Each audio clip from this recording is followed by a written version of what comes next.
Hello. Hello, everybody. Welcome in. Happy Tuesday. Yay, hey. Happy Tuesday morning. It is a gloomy, cold morning here in Tennessee. This is Tuesday, November the 19th, 2024. Come on in. Oh my goodness, it's so gloomy and cold outside. Let's cuddle together in a world of true crime for just a little bit.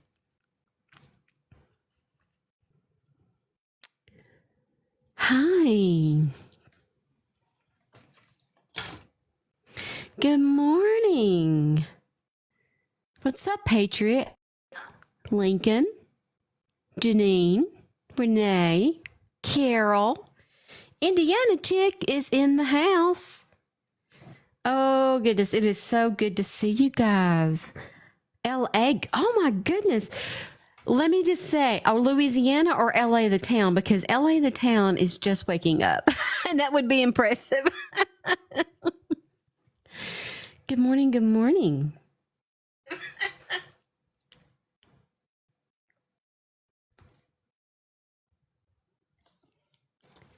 Oh, Louisiana. Okay, thank you. I would say that's some dedication if somebody is trying to watch me from LA at 6:30 in the morning. This is LA. Yes, tell me where you're coming in from. Ohio. These headphones are just not a flattering headband. I've got to do something. Texas. Hey, Greta. North Carolina. Alabama. I lived in Alabama for 10 years. Kentucky, born and raised. San Diego. My last uncle on earth just died, who lived there, age 95. What's up, Terry Henderson? I watched Robbie Harvey in bed with my headphones on because my husband wanted to watch a movie. And I said, listen, I've got to watch Robbie Harvey at 9. How are we going to fix this problem? And I said, well, okay, I'll start the movie with you. Then I'll take a break and I'll listen to my Robbie Harvey. And then when I'm done, you can just remind me, you can just catch me up. And that's what we done. So yes, I did watch. I didn't feel that he gave any extra info, though. I feel like he just kind of summarized his trip.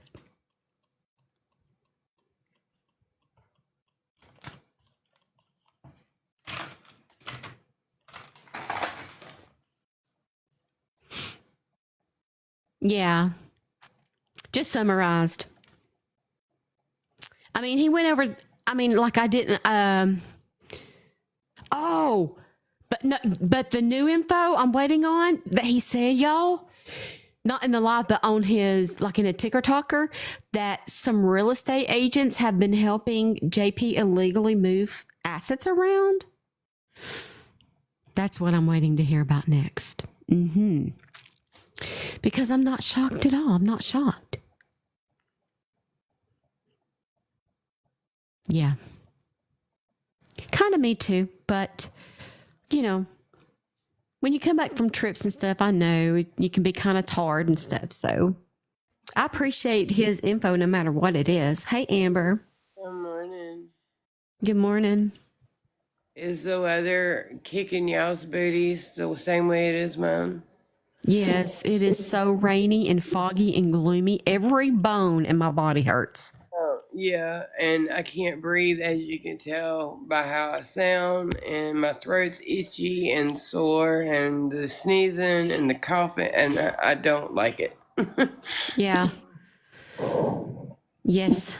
I heard somebody out walking their dog when I let my dog out this morning. And they were coughing up a storm, and I'm like, "Don't be coming over here. Cough over in your own yard."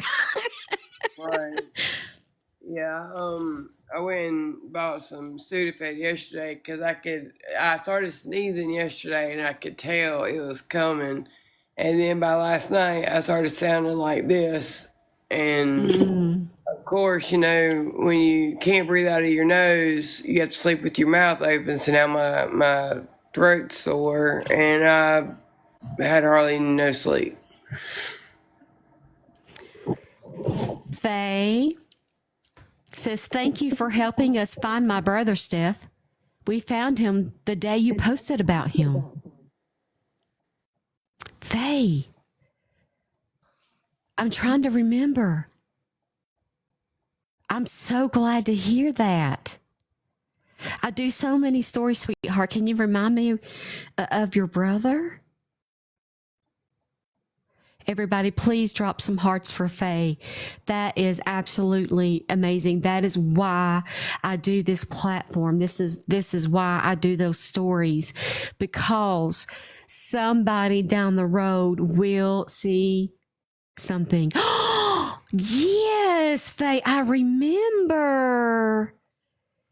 Yes, darling, the 15-year-old. Yes, of course. Here in my own Blount County.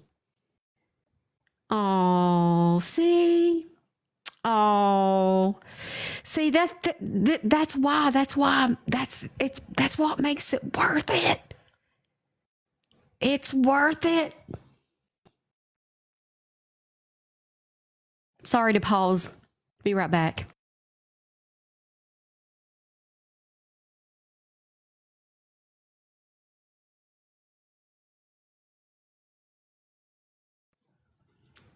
Sorry, I'm back. It's worth it. Faye, I literally could come give you a hug right now. Thank you so much for coming on here and saying that. I mean, it means the world to me. That's why, this morning I woke up, and I have the osteoarthritis. My rheumatoid doctor says some hearts are bone on bone at this point, and I'm only 47. And when it rains, honey, it hurts. But I got up because it is bigger than me. Faye said, oh, I'd give you a big hug if I could. It meant so much. Anytime. Anybody that's missing, anybody. I try to get, my inbox is full. It's full of stories of missing people. Please help me find my brother, sister, mother, aunt, father. And I try to get to as many of them as I can. And when it's probably the storm, so give me just a minute. I'll go out and come back in. Just let me finish this thought. But when I get my for real office set up here in a few weeks, oh, it's on. Oh, it's on. My daughter's in the house. I see you. I'll be right back to fix the lag.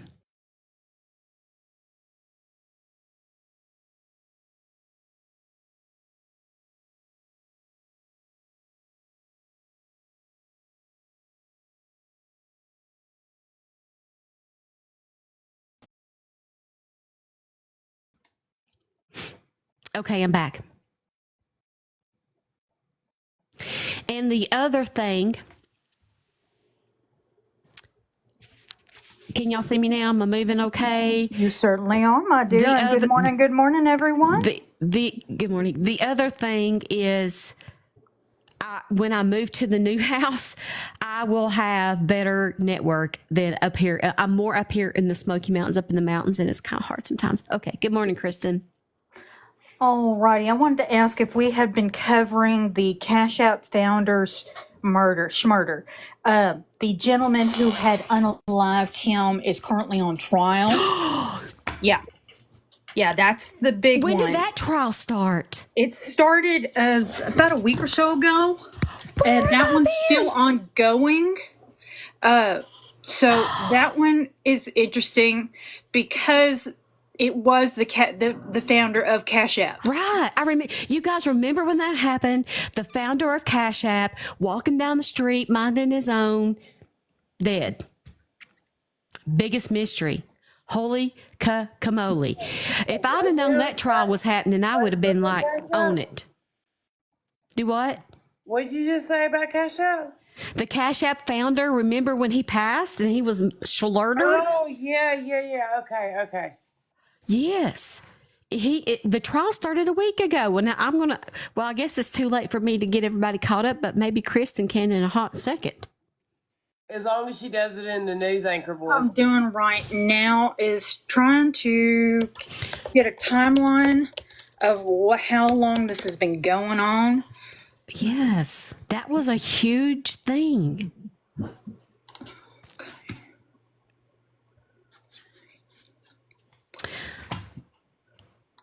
And I can't, and I can't remember the circumstances now. If it was random, it seemed like at the time they thought it was a random thing. I don't think it was. I think he actually knew the guy.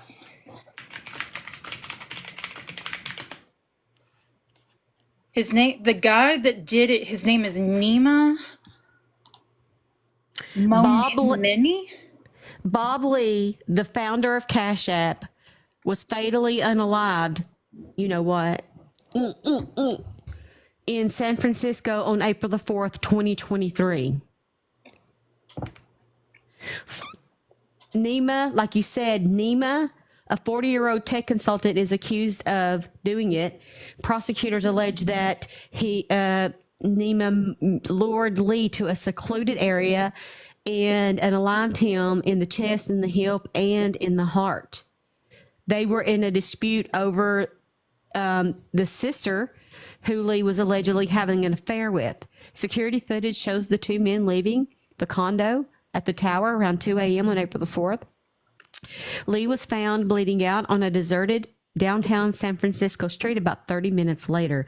Yes, he was only 43 years old. I had no idea. Can you give us a summary of where we're at in the trial now? Now, where we are in the trial, because Court TV has not been following this as heavily as I thought they would, they've been focusing primarily on Lake and Riley. So let me just catch up with y'all in regard to him. I that's why I just asked very vaguely, have we been covering that one? Because I don't think we had been. Not at all. I would have if I'd have realized. One of the things I'm going to get in my new office is a kind of a board like that, but one where I can keep up with the trials that are starting, like the trial docket. That way I know what trials are coming up to prepare to cover them. Now, what I do have is an article that came out today, and that is from missionlocal.org, and it says, Inside the Cash App Murder Trial, a reporter's notebook. For the first time last week, Nima Momini was charged with the tabbing of tech executive Bob Lee, who spoke after a year and a half of silence. His soft, almost nasal voice with a light Iranian accent at first sounded so terse and clipped that it was nearly drowned out by the clacking of a dozen reporters typing into their laptops.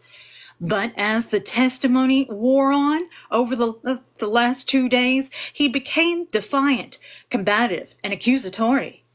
While Momini's account of what happened the night that Cash App founder ended up with a swipe through his heart was clearly the main event of the ongoing Schmurder trial. The month-long affair unfolding at San Francisco's Hall of Justice was not lack of friction, flair, or even fashion. The day begins with Judge Alexandra Gordon greeting the courtroom with a bright "Good morning, everyone." If the courtroom attendees fail to echo the greeting to her liking, she has everyone do another take, like a choir director listening to the perfect harmony. Despite its soap opera allure to spectators, what happens in Department 28 is highly consequential for both families, who sit up front in opposite sides of the aisle. Bob Lee's family, typically his brother, father, ex-wife, and many friends, gather daily at one end of the hall, accompanied by the victim advocate who, like a caretaker, leads them to and from the courtroom. Lee's father, Rick, sits stoically listening to the descriptions of his son being tabbed to death. The two were close enough that before his demise, Lee moved his newly widowed father to the Bay Area in 2019, a few months before the 2013 tabbing. The father and son moved together to Miami. Lee's brother Oliver and Lee's ex-wife Krista have a harder time keeping their emotions in check. Krista grasped at the scene as the jury was shown surveillance camera footage of Lee collapsing in the street. After hearing Momini's sister Kazar Momini testify, Krista stepped out of the courtroom and blasted her in front of the press for playing the victim. And I'm sorry, I'm going to say the next thing. And trigger warning for those who do not like cuss words. This is a direct verbatim quote from Krista. "She can go fuck herself," Krista said loudly, eliciting a loud laugh from her former father-in-law. That comment got her kicked out of the courtroom until the next witness took the stand. And Krista has since kept quiet. "I shouldn't," she now says, demurely when asked her opinions on recent testimony. Upon hearing a former police officer Monday suggest that Lee may have attacked Momini. So they're suggesting that Bob Lee possibly attacked Momini. However, Krista snapped again. "You'd have to be higher than Cousin Momini to believe any of that." Oh, she's a pistol. I like her. Listen, all I have to say, There's more to the Kristen, story, but it's just like I wanted to pause for a minute. you have to give me that sound bite. You can go yourself. You have to do it for me. It's going to be on my soundboard. You got to do it. Okay. Yeah, where all you have to do is press the button. It's my voice. Yes. I could do it right now while we're doing. Hold on a minute. Go record yourself on your phone saying just that snippet. And email it or text it to me and I'll get it on the soundboard. Okay. Oh, man. Okay. So I like his ex-wife. Yeah. I like her a lot. My back's Bob itching, Lee's y'all. brother, Oliver, similarly doesn't disguise disgust or anguish. Hearing how the blood might have dripped off of his brother's clothes, he hung his head when Kazar Momini testified that Lee was very erratic and he would get in your face, and said her earlier complimentary texts were the way of encouraging Lee to be the better version of himself. Oliver stormed out of the courtroom. Oliver often speaks to the press as the family spokesperson, and last week, standing in the hallway, called the Momini's family depraved. For their part, the Momini family had been more subdued on the stand and in the audience. Kadir Momini breezing into the courtroom in flowy Valentino and oversized sunglasses as if the Cannes Film Festival. Testified for 4 days. Her mother, Mazan, watchfully and somber, was always at her side, and a trail of paparazzi-like cameramen followed her every move. So this is kind of the visualization of swish, swish, swish, Yeah. walking the red carpet type holiday. Right.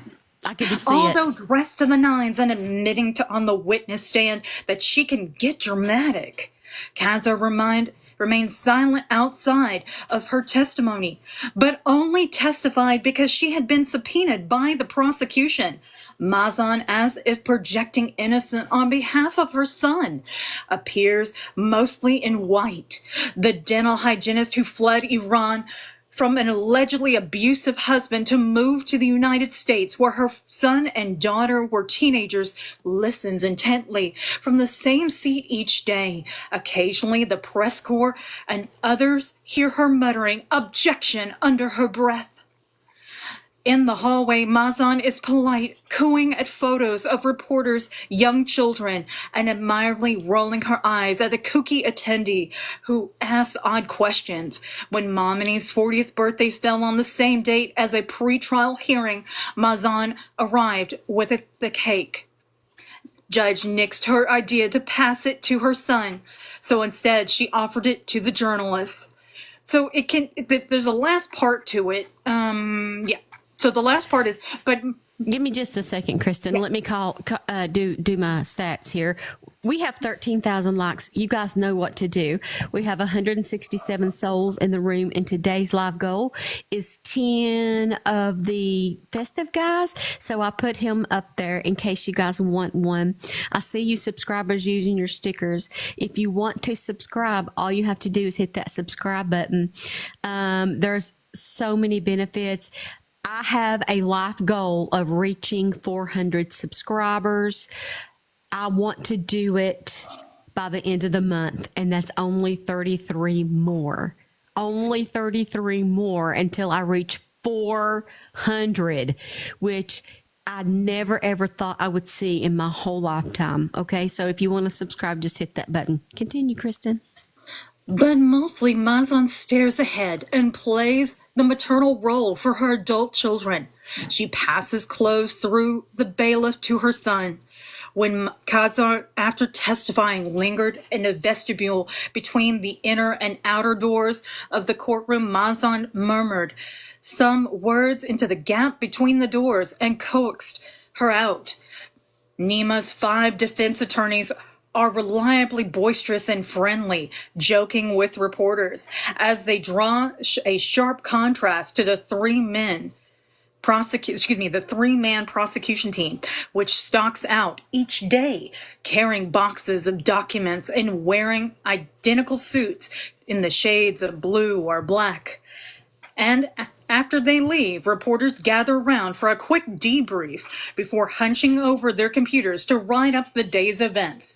So that's the latest one This for ain't today. the Grammys. Why are we watching wearing what matching suits? Are they 3? I don't know. A lot of attorneys are not really super fashion oriented. I'll be very honest with you. And there's a whole history behind like the colors that you wear at trial. How can it affect your trial? There's a whole jury consultants get into that in a very big way. And a lot of times if it's a trial that they think that's going to be hard to win, they'll usually do a mock trial prior to doing it, and they will pull in jury consultants to help with it. Also, they'll pull in jury consultants during jury selection, also known as voir dire, depending on whichever term you want to use. But it's to help increase the odds.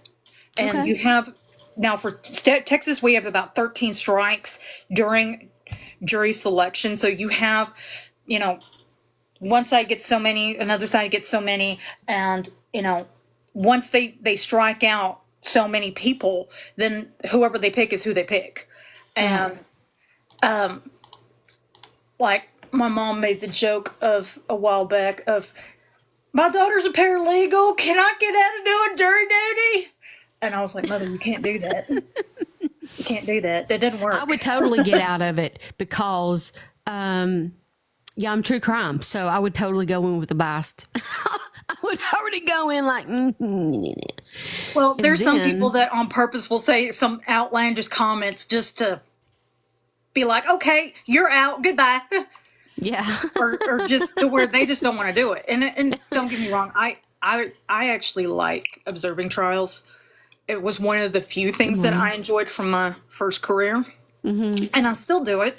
Now, in regard to true crime, the big trials that we have going on this morning is Georgia versus Jose Ibarra, which is the murder of Laken Riley, and then we have the continuation of Georgia versus Driver, and that gets into the Colt Baby Schmurder case Colt Baby. well. And yesterday, Chloe's mama got up on the stand and talked about her mental illness in regard to being involved with the cult, and how violent Spillers was when the mama tried to take Chloe out of that situation, and how Spillers had punched her in the face.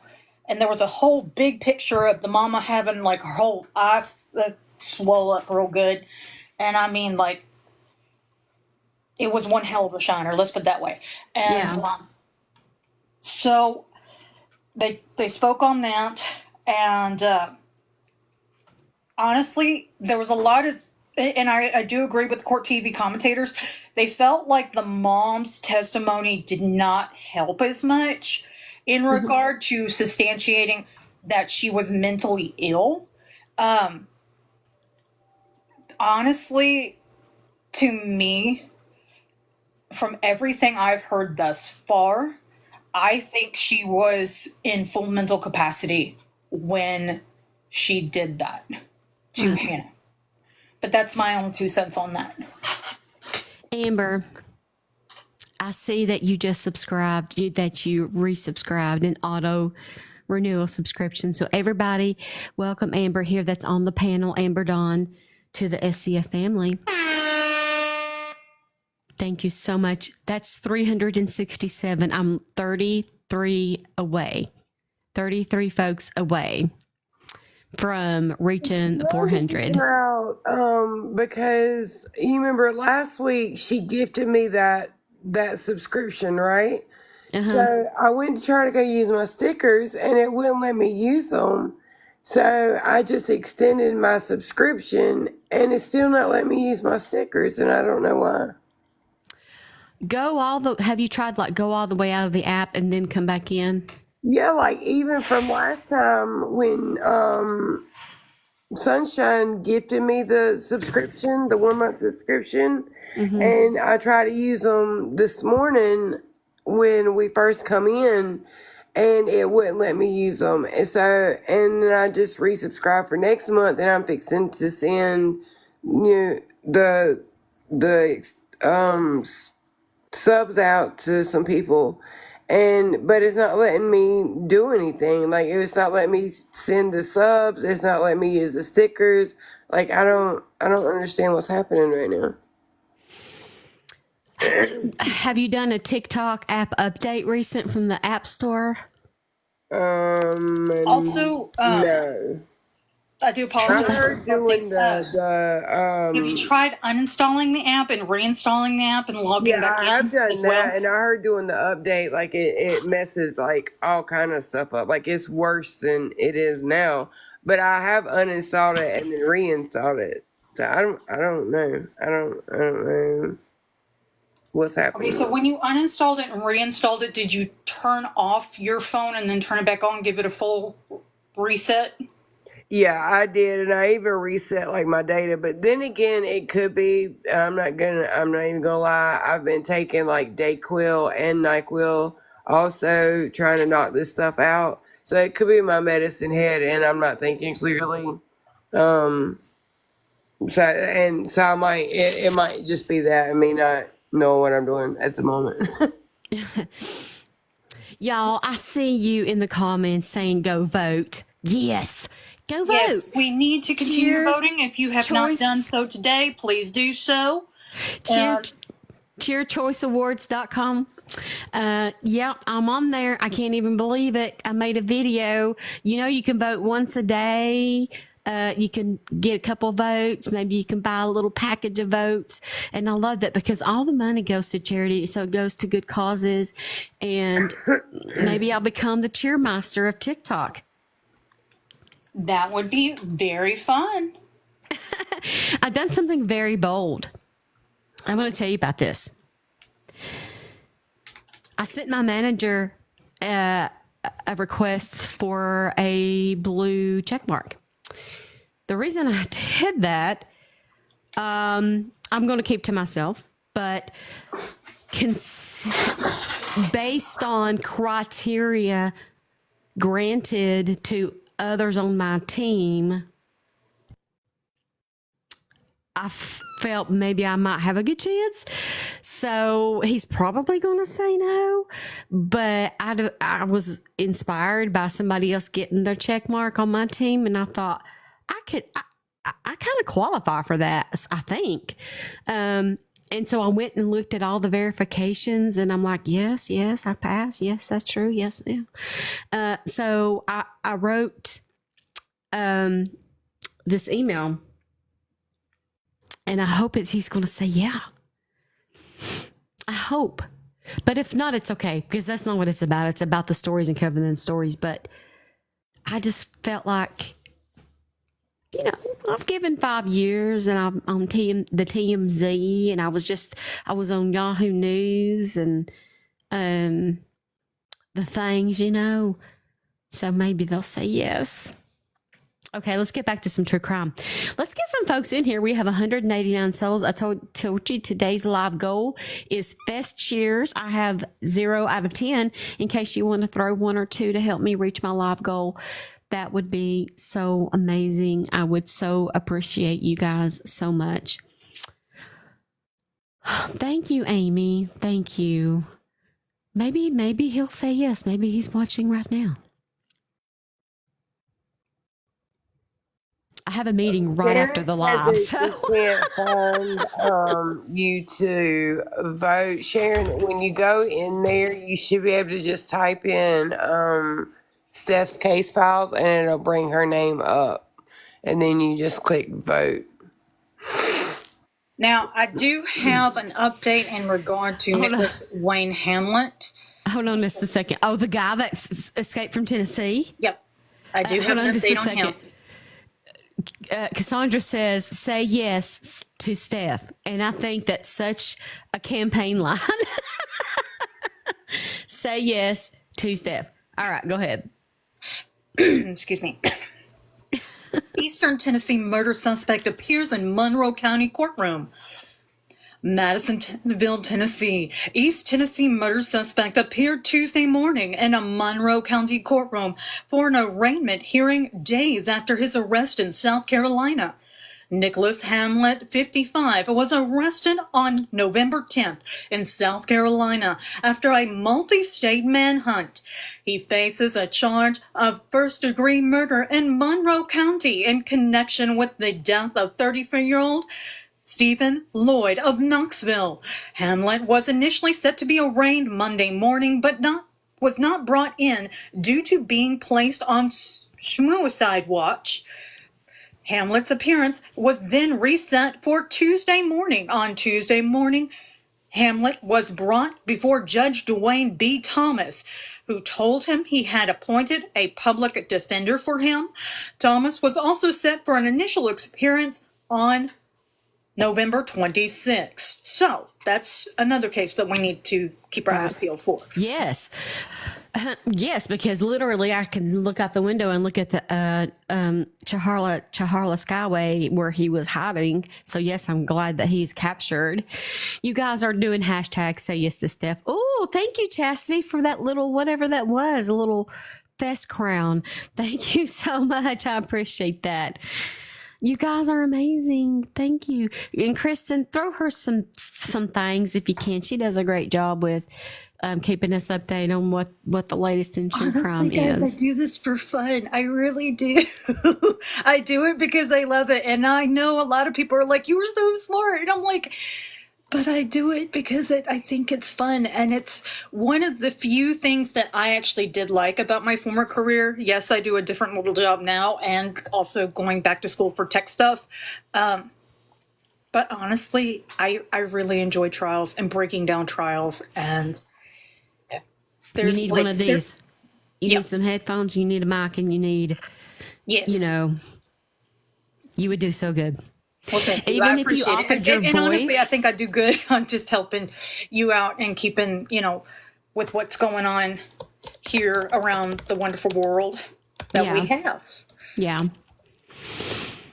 Oh man, you guys, this Saturday, make sure you go register for the event. It's on my front page. Register for the event. This Saturday at 10 p.m. Eastern Standard Time, we're having Dr. Nadine Macaluso come on the panel to talk about her book, Run Like Hell. I haven't got one Run Like Hell story So if you know somebody who's been through domestic violence and come out on the other side strong and really has a story to tell about survival, please send me a message on here. You can email it to stephcasefiles@gmail.com, or you can email me at runlikehellstory@gmail.com. Also, Crystal wants to bring up to make sure you confirm your vote in your email after you vote for me at the Chair Choice Awards. So once you vote, it'll send it to the email, and then you got to go verify and make sure you do that so it goes through. Okay. Thank you, Crystal. Daisy. Kristen, we're gonna join Steph on her podcast, so you can use your news anchor voice on there. You got her book on audio? That would be. Thank you. I mean, I know Steph wants to use my voice for voiceovers and stuff like that, but even, doing the little supplementation that I do makes the show even more interesting. Oh, there is a ladybug in here flying around. It was just flying around. I'm like, what is it? It's a ladybug. She come in out of the rain. Thank you. Raining here now. When you said something about rain earlier, it wasn't raining here. Now it's like pouring down at my house. Thank you, beautiful disaster. No, it's in front of my light, so it caught my eye. There was a stink bug land right here on my phone a while ago, so I was trying to make sure it wasn't coming back. Oh my goodness. I was busy all day and all night working on stuff. I got some really great news.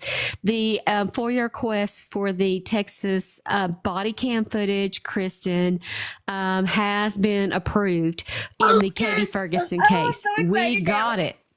I just have to pay the $54 and then I can download it, but you have to send them a check. They do that to you because most people end up not sending a check and then they don't have to fulfill it. But I will be sending one, of course. So I got the body cam footage. If you're not familiar with the Katie Ferguson story, she went missing. Thank Gabby Petito. Gabby Petito, okay? Remember how we had that body cam of Gabby on the side of the road in the van that they were taking across country, her and her boyfriend? Well, now we kind of have a similar story that hasn't really gotten the light that it deserves because it's insane.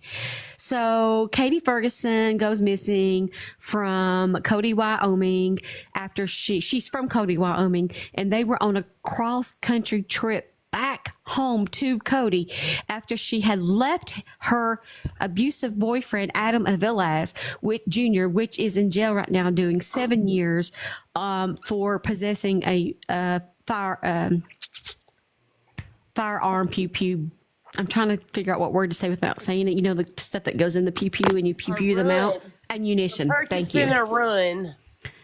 Huh? We're purchasing a run. That's right. Right. So after so many years, they had finally broke up. Her and her mother went down to Dothan, Alabama to live with her mom in May of 2023. Excuse me. To get away from him, to start a new life. And over the summer, some things went wrong. So she actually got back with him. He talked her into coming back. So he then took his father's vehicle from Cody, Wyoming, down to Dothan, Alabama, picked her and the two children up, 4-year-old daughter, 1-year-old daughter. Okay. Mom didn't want her to leave. She said, I'm going, I got to go. There's this whole thing. I have so many hours of recorded stories from Mom and more to come to put together the biggest podcast show episode I have ever done. And so she gets in the car, she waves goodbye, off they go. This is October 25th, 2023. Okay. So, I'm sorry, the 3rd. So they drive, it takes several days. They drive.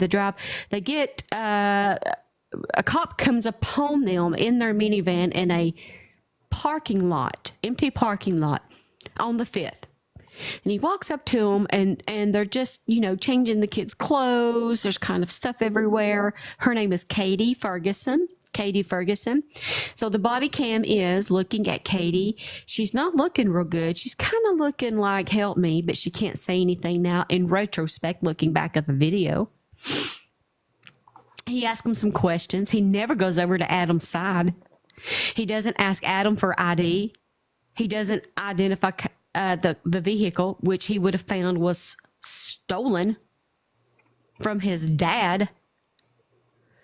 He didn't ask Katie to step out to ask her any questions separately. He didn't do none of that stuff. Wow. He just said, hey, are you okay? And even from Katie's side, with her door open, the cop said, Adam said, what, is this a license checking state? Or he smarted off something because the cop had asked him for his license and ID. He didn't even provide it. The cop was like, oh, okay. And he left. So Katie Ferguson and her husband and her 2 children will go along their way. They're traveling back. All we know is the next thing that happens is October the 9th, 2023. Adam is pulled over several times, okay? But let's talk about the time on that day that he was pulled over in Texarkana, Texas. October 3rd, 2023, 5:55 p.m. He's pulled over for going the wrong way down a highway. And when the cop comes up to the vehicle, he can see that the children are unrestrained. The 1-year-old and the 4-year-old. So the cop says, sir, you're going the wrong way and your children are unrestrained. And I can see with my own 2 eyes that there are bullet holes in your side door that have been freshly made. I'm just going to write you a warning and you go on your way. Have a great day, sir. No Katie Ferguson. October 5th through the 9th. Where did she go? The cop goes on his way. That's the video I have been working for months to get, and it was granted this morning. It's never been seen. I want to see with my 2 eyes what this cop saw with the bullet holes in the door. And there's no way that this cop is probably ever going to be held accountable for any part in what happened. No. No, of course not. I mean, I'm just outraged. We all know what he saw because of his testimony to FBI agents who, by the way, found the vehicle abandoned in Cody, Wyoming. And then they looked around and Adam Aviles is walking up to the vehicle with a gas can. The vehicle windows is covered with black trash bags. There's Clorox wipes inside. The front passenger seat is missing. Completely missing. Yeah, it was there in Texarkana. Anything, right? It was there in Texarkana. He don't have the kids. His mom does, thankfully. Wow. So he goes on with this business. He tells the cops that he's bringing the gas because the thing ran out of gas. Except I don't know how you drive it after you filled it up with gas because you can't see out the dab windows. There's a petrified smell of blood on the inside. The DNA of the blood comes back as Katie's. Is Adam Aviles under suspicion or on trial right now for the unaliving of Katie Ferguson? The answer is no. Yeah, tell me there's a cover-up without telling me there's a cover-up. Cody, Wyoming refuses to give me any 911 calls. Oh, there's a lot. One time, he drug her from the bathroom to the backyard on the ground and claimed he drug her back there because she was unconscious and he wanted to splash water on her face, except she was already in the bathroom and she almost died. And she gave them her testimony about what happened to her and the abuse and what happened that morning. She wasn't breathing when they arrived. They had to do CPR. They brought her back. And you know what the state attorney said in Colorado while charges wouldn't press on him then? Because there wasn't enough evidence. All they had was they called it a self-serving statement from Katie. How self-served is she now that she's dead? Exactly.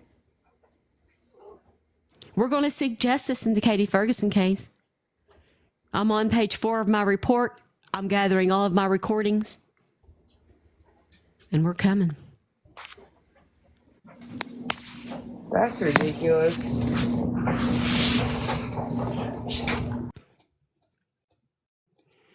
We have 43,000 likes and 200 souls in the room.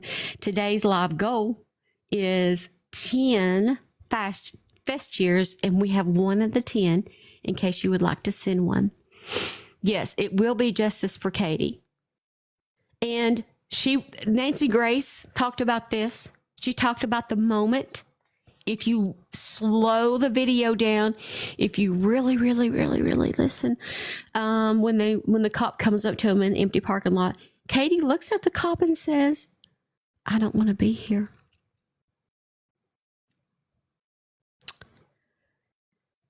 Her mother, Mona, will tell you that before they pulled out, Katie come over and told her mom that Adam had a pew-pew hidden in the side door of the vehicle.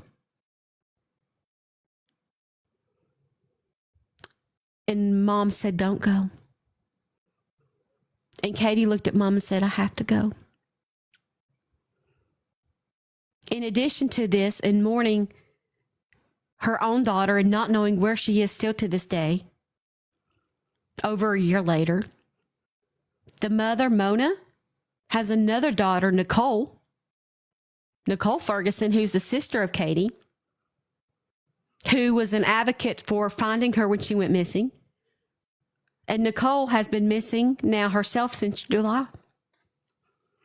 So you've got a mother who has 2 daughters that are missing, where she has no idea what has happened to them. But it starts with justice for Katie. Now, Adam Aviles Jr. was sentenced to 7 years in jail just on October the 13th. He made a plea deal. They added, according to Wyoming, some time to account for the unaliving of Katie because they feel like they can't prove it. Are you freaking kidding me? What do you need to prove it? Where is Nicole? We don't know. Where is she? Now, here's what will blow your mind. FBI agents testified in the Adam Aviles trial about the ammunition, which is the only thing they could get him on the disappearance. When they came to do the search, they found the ammunition. Nobody knows where the pew-pew went.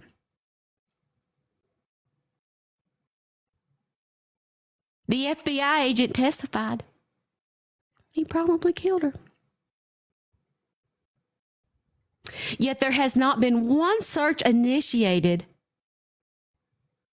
by Truman, Arkansas, which is where she was last seen on that body cam. And the reason I call them out is because, they found a piece of her clothing.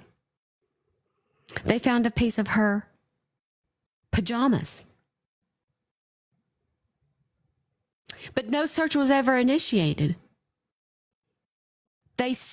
Not that I know of, the mother don't know of any, that they've not gone and looked along the trails or the area that they claim they found this clothing and that the mother identified as positively Katie's. Here's the other thing. The 1-year-old baby, when Adam arrived back in Cody, Wyoming, the 1-year-old baby had 3rd-degree burns, untreated, that Adam said the baby got because the baby, the 1-year-old, fell into a campfire. Was he charged with any sort of child neglect or child hurt or anything for making a 1-year-old baby travel across the country with 3rd-degree burns without treatment? No. No, he wasn't. Seems to me like him and John Paul Miller have a lot in common when it comes to cops. Sounds like it to me. I've got police report after police report after police report where Katie did not get help.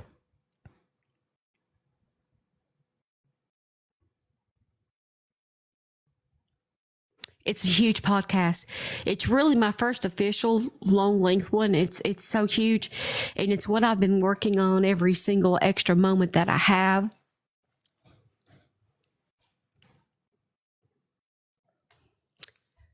Mona will be going on the mother. She told me that News Nation reached out to her to get this back going. Now I'll be able to provide that vision of what's on that video. Mona asked me to go on News Nation with her because she don't want to go on there alone, and I'm going to do it. So when I get done with my podcast and I have all of my ducks in a row, I'm getting on a plane and I'm flying to Cody, Wyoming, and I'm going to go on News Nation with Mona, and we together are going to find out what happened to Katie Ferguson, and also put out a plea to Nicole Ferguson, who went missing in July. And I think the last time family heard from her was like late August.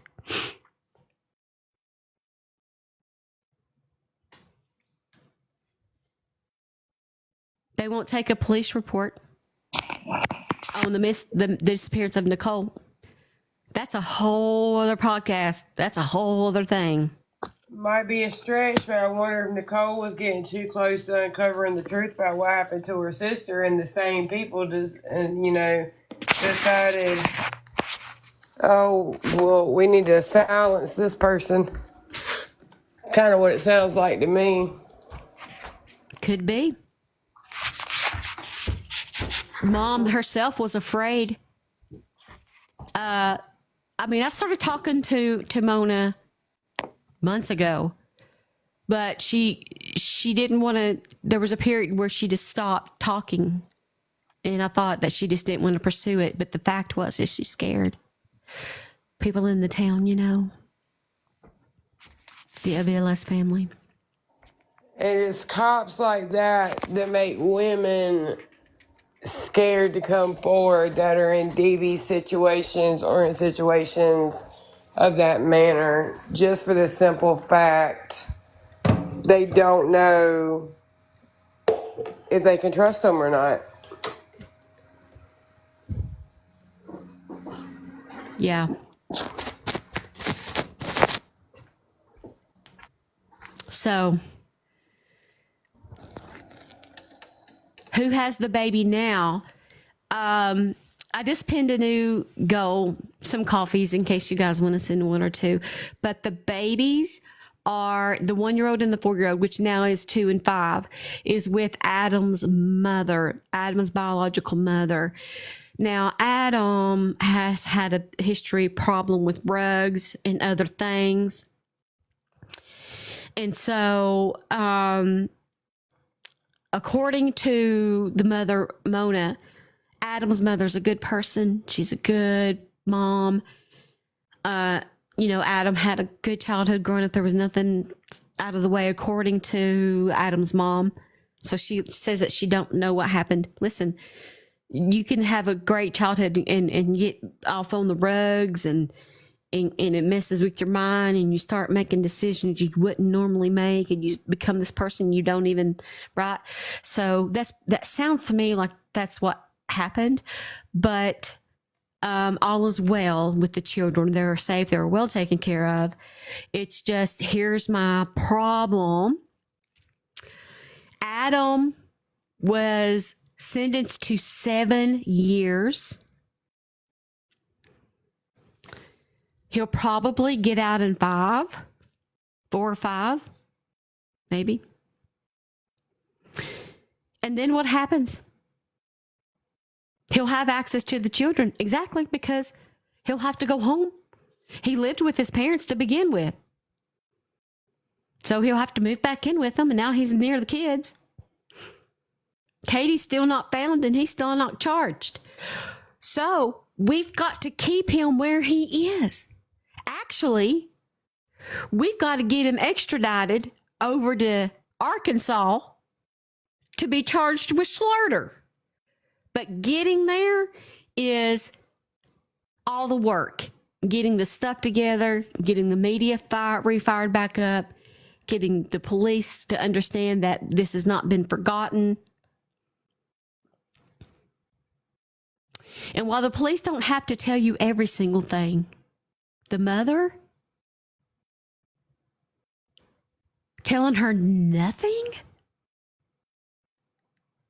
Can't get an answer out of nobody? There's no press release on what they found, where they found it? Why has a year gone by, over a year, and nobody?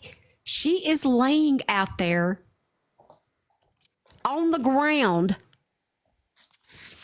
somewhere. He told officials that they stopped to buy rugs and she never came back, so he just decided to go on home. And they believed it. If I was Katie's mama, I would just go to the news stations myself and hold my own press release or press conference and answer the questions that I could. And when the big questions asked, well, what are the police doing? I would look at them and be like, literally nothing. They are doing nothing. And I guarantee you, then the police will actually start doing their job. That's what I'm saying. I have emailed the chief of police in Truman, Arkansas, a lot. He's never responded except he's responded one time and provided the body cam footage. But other than that, he's not responded. This is the Katie Ferguson case. Katie Ferguson. I mean, you've got a mother that's getting no answers, no leads from the police who are supposed to protect and serve. And now you've got 2 daughters missing and nothing's being done about neither disappearing. Yeah, no. Thank you, Gwen. Exactly. So that's why I've been working so long on this. I mean, it's unbelievable. You don't, and it's, she said, okay, well, they told me that they have like an area that they think, but they won't tell me the area. They've never went to search and they won't let anybody else search. And I said, who don't let people search? This is a free country. You can go walk around, look and do whatever you want to. So when I get in my big office, go to a company yourself and hire, just like that video that I sent you of that mother that's raising the money for the company that has cadaver dogs. She hired them herself and she's having to raise I think it's like $2,500 just to get them out there. And she's surpassed that, but Cash App's being weird or something, and but you can she can actually go through a company herself and even hire a cadaver dog, unfortunately, just to see if they would hit on something. And there's companies out here that don't have to work with just the police. You can hire them outright yourself. Right. How long has the sister been missing? Since July. Katie went missing October 2023. The last time Nicole was heard from, well, I'll go ahead and say, because she did call a family member. So the last time she was heard from was August of 2024. Nicole Ferguson was. And Nicole Ferguson went on Nancy Gray. She was one of the advocates looking for her sister. She was clear-eyed. She was the one person that I saw the most reporting when I pulled the police reports on Adam's activity and his behavior. So when I get in my big office, there is going to be a part of the wall. It's going to have a map on it, honey. And I'm going to put little pins along the only way out, the only way he could have took to leave Truman, Arkansas. And not taken away from her, but has there been any updates on Mamta or any updates on Sebastian? Or it's crazy how many people are missing, and the public is literally doing more work than the cops. Let me get you, because I got a text this morning actually for an update on, I got to tell him my cell phone number to log in here. On Mamta Bhatt, Naresh Bhatt. Remember, Mamta is still missing, y'all. No idea where she's at. Her husband, Naresh, has been in jail on charges of trying to conceal a dead body. And the next court date for him I have as November the 20th. At 1 p.m. So tomorrow at 1 p.m. Eastern Standard Time, Naresh Bhatt is returning back to court in the Prince William Circuit Court. So they are going to go over the felony of conceal a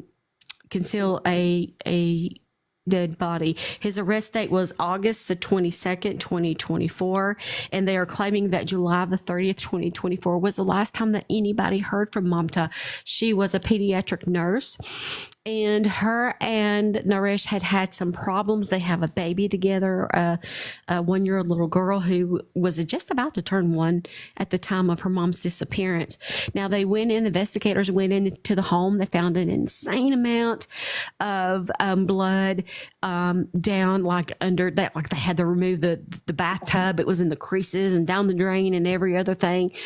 Still don't know where she's at. He had a Tesla. He tried to sell the Tesla. It's a whole thing.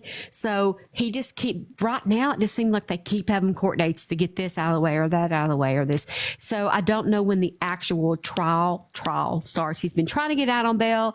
No. They've been denying it the whole way. Thank the Lord. And so the whole community there in Manassas Park, Virginia, has come together. They've had vigils for Mamta, but she is missing still. All of these months, no idea what he done with her. That's insane. That's insane. As far as Sebastian Rogers, I just posted his poster back on my story last night. Sebastian Rogers has been missing. Now, it'll be a year in February. Can you guys believe it? And there's been so much drama back and forth between Seth Rogers, his father, the Proudfoots, Bullhorn Betty.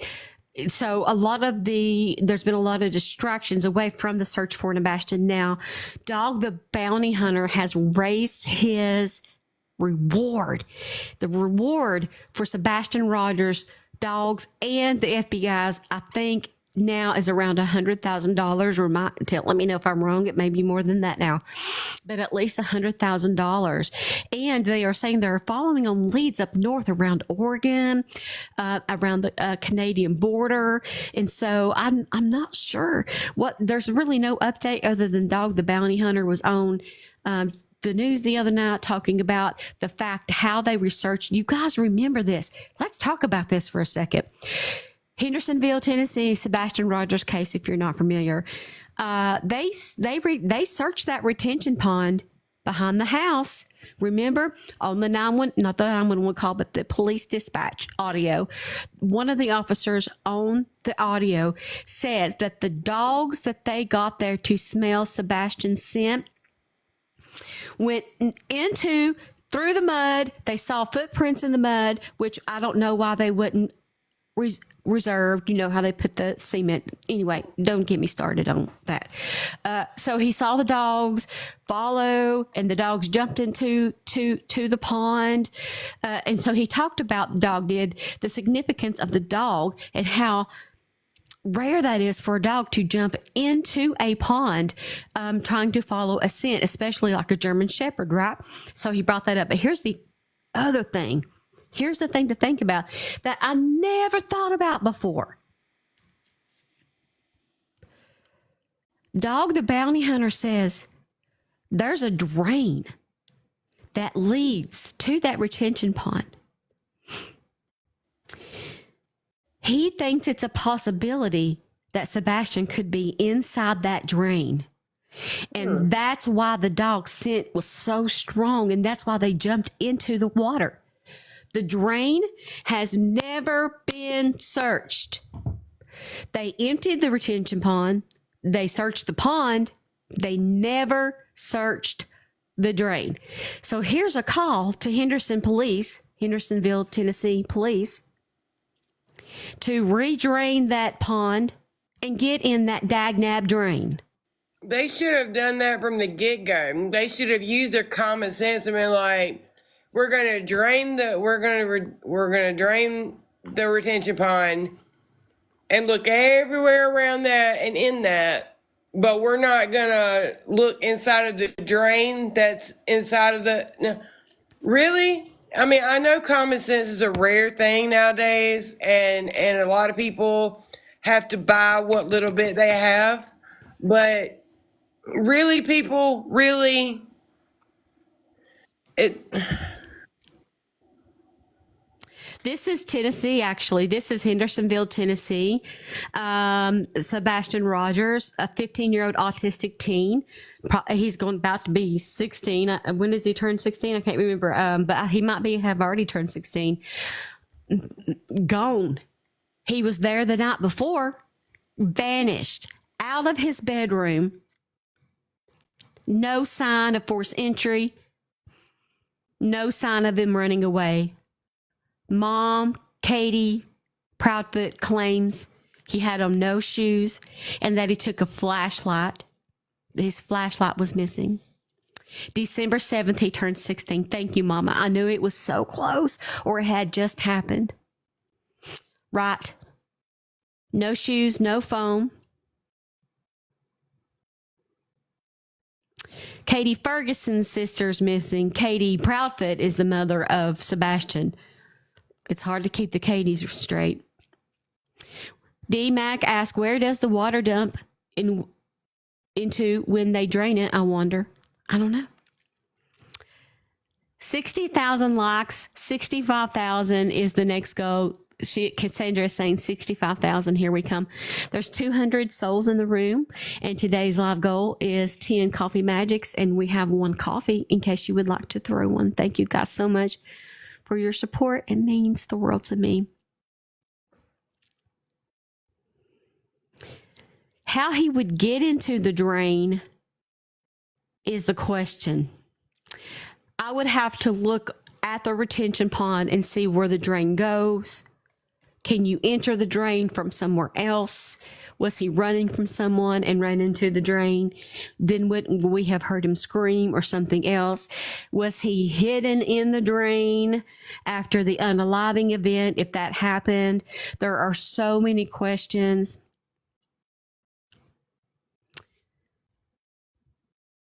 So many questions. Disappeared. He is on the Amber Alert list still. Mom went to sleep, woke up, and he was gone.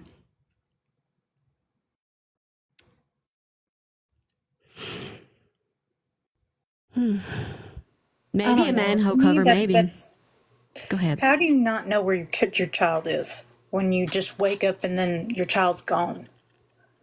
That to me begs a lot of questions of, okay, do they have home security? Do they have, an alarm system that'll go off if they try to go out the front door? There's a lot of questions that are there for me as to what happened. And circling back to the drain, no pun intended, but it's just the fact of how come we didn't ever check the drain at all? That to me would be the first place I would want to look as a CSI type person, wanting to go investigate a crime scene or a potential crime scene, where stuff is going to potentially gather, necessarily be at the bottom of the retention pond. Right. But I have more questions than answers in this case. That's what I'm trying to say. The mother, Katie, worked at Brink's Home Security, installing security cameras. That's her job. But they didn't have one.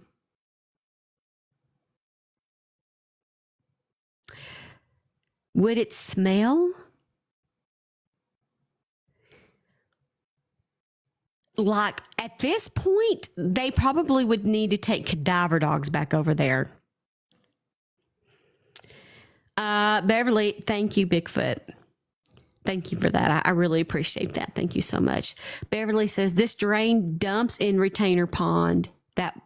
This drain dumps in retainer pond that was drained. It's a bit confusing. I mean, is he on the ground? Is he on ground within a 10-mile radius of his home? They've searched. They claim they searched all the ground. They're claiming that there's no way he's there within a 10-mile radius. But what if he's underground?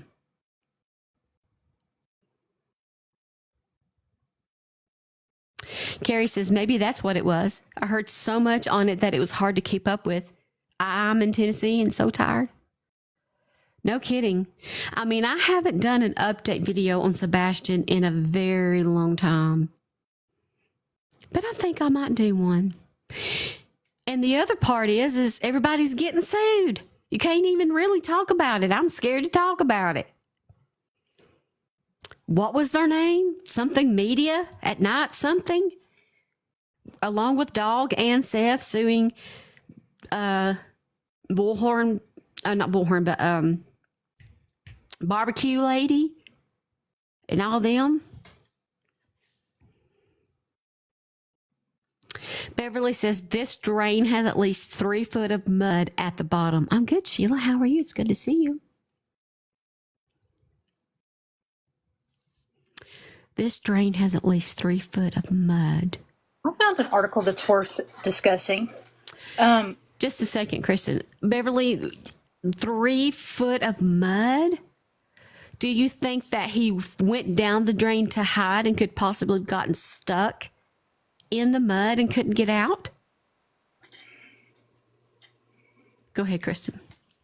Okay, so when I was very young and still in college, what I was taught by the Brazos County Attorney's Office was that not all crime labs are the same, okay? And the one out of Boston was always known for inconsistencies and cross-contamination and this, that, and the other. So we always sent our lab work to Waco. Well, this article that I found focuses on the forensic failures and how it undermines justice. This came out of USA Today, and it is titled Betrayed. Forensic science failures undermine justice as labs fail to adopt standards. Kathy Epler had waited 7 years to see the man who murdered her 2 brothers and sister-in-law to be punished for his crimes. Gareth Coughlin was sentenced to life without parole in the triple murder, but the failures in the forensic lab contributed to the derailment of her long-sought justice. A forensic scientist with the Colorado Bureau of Investigation manipulated hundreds of DNA test results, including those in the 2017 unalivings of Epler's family. So prosecutors offered Coughlin a deal, allowing him parole after 24 years. Thank you, Colorado's Mamat. crime lab is one of many across the country who have become under fire in recent years as ripple effects of misconduct and lab errors come to light. Colorado authorities have planned to review DNA testing practices, but Epler believes fixing the system will require a complete overhaul of lab, greater transparency, and more outside oversight. Where in the heck is the checks and balances for this? No, there's nobody regulating, she said. It has been 15 years since a scathing report blasted scattershot practices at forensic labs across the country, including shoddy analysis of bite marks and blood spatter, and 5 years since federal researchers began issuing exacting new standards designed to make forensic science more reliable, but only half of more than 400 largest crime labs in the country have publicly adopted the standards. Experts say many labs are short-staffed and cash-strapped, in some cases receiving only hundreds of dollars to complete tests that can cost thousands, such as analyzing of grape kits or firearms. Some have adopted standards but haven't said so publicly because they fear of being held accountable for them in court. Lab results are a crucial piece of evidence in criminal cases, and falling short would undermine their credibility and potentially jeopardizing justice and public safety. Beyond that, many labs are connected to law enforcement agencies, which experts say leads to bias and pressure to churn out results that solve cases quickly rather than follow national standards federal researchers have developed. But shortcuts and errors in forensic sciences can have life or death consequences. Research has found when the wrong person is put behind bars, the perpetrator often goes on to commit more crimes, according to Kate Judson, Executive Director for the Center for Integrity in Forensic Sciences. In one study in North Carolina, 6 perpetrators went on to commit 99 crimes, while the wrong people sat in jail. Since 1989, according to the National Registry of Exonerations, more than 1,000 people have been exonerated after being wrongfully convicted of crimes based on false or misleading forensic evidence. That's significant to me, Judson said, adding that even one perpetrator being free to commit more crimes creates one more victim that wouldn't have if we caught the correct person quickly. It's really a tragedy, she said. It's not just the incarcerated person, it's the victims who don't get the justice. It's also their families, their communities, and then ultimately the reason why our system works is we trust it, and every time we breach it, or there is a breach in it, that trust harms the whole system. The damning report that leads to federal forensic science standards. Modern forensic science is a wide range of disciplines, mostly developed by people connected to law enforcement looking to identify suspects, by scientists conducting peer-reviewed studies, according to Chris Faberneck, Director of Strategic Litigation at the Innocence Project. So for those who don't know, the Innocence Project is the last point that everybody goes to in a criminal case. And so when you approach the Innocence Project, you've lost all your appeals. There's nothing left for you at all. And what they mainly do is they take items that should have been tested and they have it put in for new testing. And that's how they get a lot of their cases for exonerees. Okay. So that's just the background on them. Got it. forensic disciplines that are now considered junk science, from bite mark analysis to microscope hair evaluation, were accepted by courts with little scrutiny until advancements in DNA analysis in the early 1990s exposed deep flaws in the field, Fabricant said. Excuse me. Many commentators would say that there is a lack of science in forensic sciences, said Fabricant, author of Junk Science and the Criminal Justice System. As the revelations lead to exonerations, Congress commissioned the National Academy of Sciences to investigate the most commonly used forensic techniques.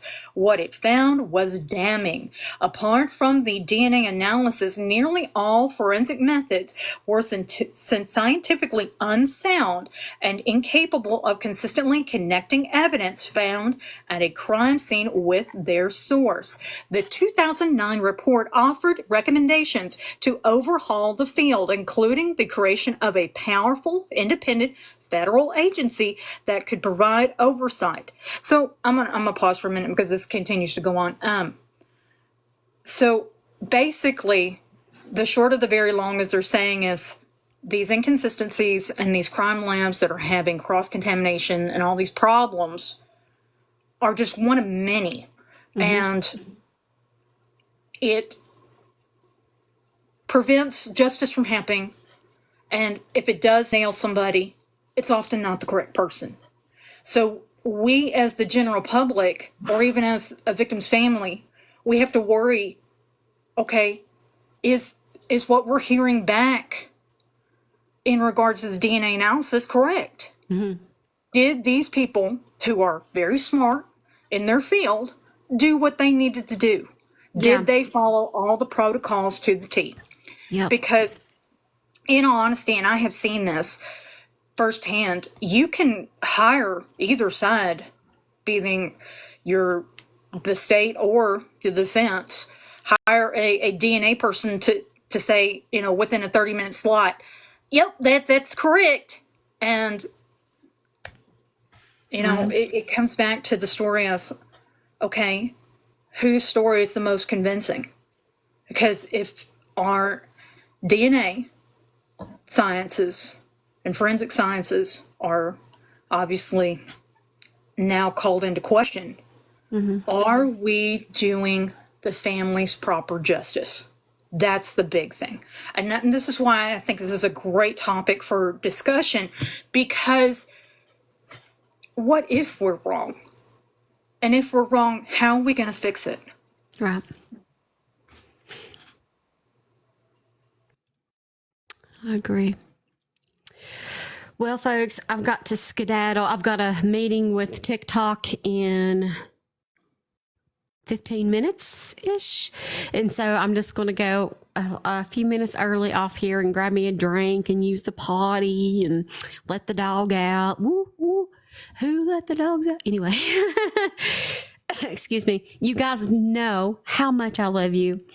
Thank you, Kristen. Thank you for all you do and giving us the news and keeping us up to date. And everybody appreciates that. Okay. There are so many of you who I think about every single day. You've touched my heart. You're making my dreams come true right before my eyes. Literally, these things, are they happening for real? This is crazy. So thank you for that. Please know that you can find me on any social media platform. All you have to do is look for the same username and logo. I am on YouTube, Facebook, X, Instagram, and other apps. Everywhere you are, there I am too. Tomorrow we return, 10:30 a.m. Eastern Standard Time. I'll see you then. Don't forget to vote for me. ChairChoiceAwards.com. Bye. See you later, folks. Bye-bye now.